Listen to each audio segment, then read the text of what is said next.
In this video, social entrepreneurs discuss the challenges they have faced in their different stages of their businesses. What challenges do you think your own business might face?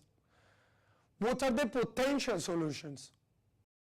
The challenge faced by social enterprise, I would have to say, it's with the pricing, because they are not focused on profit, and even though they make profit, it's mostly channeled back in developing the communities that they are working in.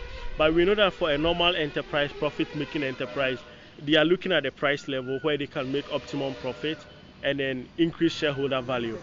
But here, the shareholders also involve the communities because they are a very integral part of our business ecosystem.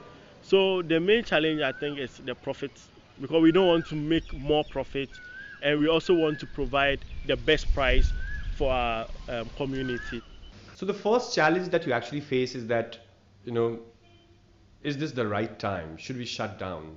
And that's the fear that every entrepreneur has, that it's not scaling up. How long should I wait? Should I shut down tomorrow?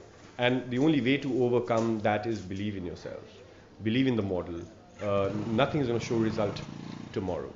The other is introspect processes. Unit economics matters a lot in our business or in similar businesses.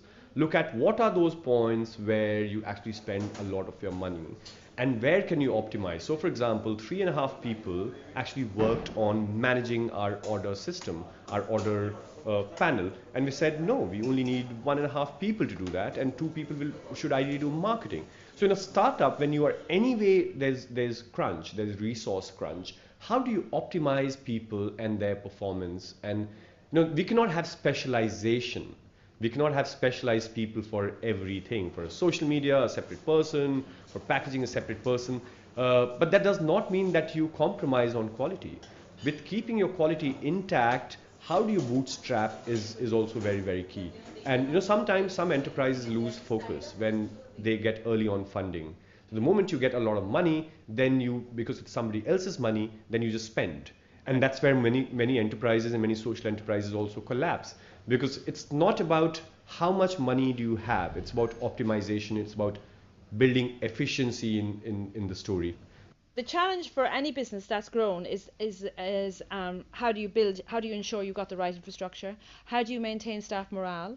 How do you recreate a values base that feels the right thing? So one of the things that worried my staff were we were always quite a small family kind of based organization. I knew everybody, and you'd be out and very visible as a CEO. How will you maintain that visibility? How will you maintain the warmth and the kind of nurturing flavor of your organization? And how will you guarantee that you get buy-in at every level? Because people don't like change, even if it's good change. So you have to be really smart about change. And I think all the challenges of change are all the challenges of growth.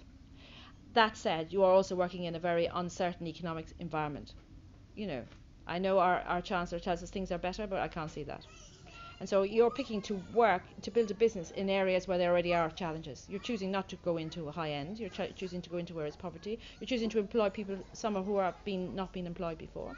I take 60 apprentices. Now, actually, I absolutely love my apprentices, but that's not the point. The point is you had to build a whole system around how you support those. So all of those things have to go on maintaining your business and securing it and growing it, and actually how you're integrating it all the way along. And integration is not easy. One of the biggest challenges we had was starting, and that was, it's kind of crazy when I look back at it and think how it was all put together. It was done with almost no money and very little experience. And running that service in the first few months was incredibly difficult. We thought, well, if we have a kind of a community bus service, surely that would be something that everyone will want to use from day one. But actually, what we found is that you have to be doing it for a little while to get people's awareness.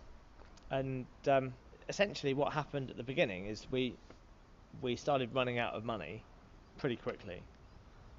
Without having yet built the kind of passenger numbers that we needed to pay all the operational expenses. And we didn't really have a track record, so borrowing money was not really an option. So we had to change what we did and how we did it really quickly, and we completely redesigned the service and cut 3/4 of the costs away from what we were doing. We then found a niche, we found a core market of a core community really that really bought into what we were doing, and were happy to commit to that, using that service, and at that point it really became a viable offer. First thing is that mistrust is within, not outside. So whenever something comes in your mind, first take your time to believe in that idea, try to test it out before starting something. Before going to an investor, you should have the guts that if that money was with you, are you going to put that money on your idea? So be sure about that. And most importantly, two things: don't go to an investor without a pilot if you want to scale. If you have a pilot in place, then you go to an investor. Try to build a model where social impact is the immediate outcome of the business rather than adding two parts to it. Because for a social entrepreneur or the social entrepreneurship space, balancing the financial and the social returns for an entrepreneur is the toughest job, because at one end your customers have a different expectations from you, on the other end your investors have a different expectations from you, and you also have some different expectations from all the stakeholders. So aligning yourself with all these different expectations needs faith, needs time, and needs lot of hard work, so and lot of passion, which automatically comes if the idea is accepted by you.